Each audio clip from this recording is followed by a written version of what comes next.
What's going on, you guys? Welcome back to the channel. I just have a quick one for you today.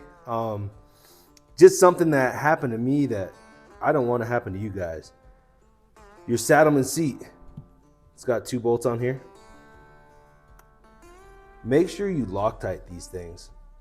So mine fell off, and thankfully, a little Loctite there.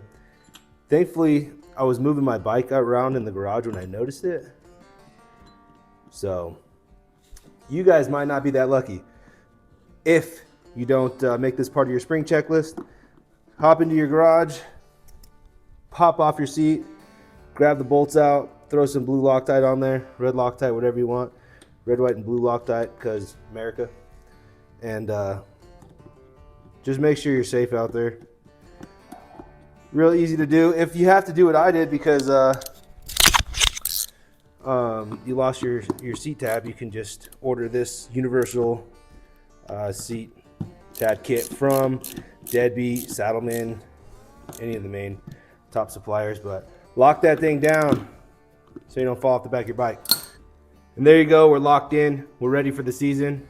So ride safe out there, guys, and we'll see you on the next one.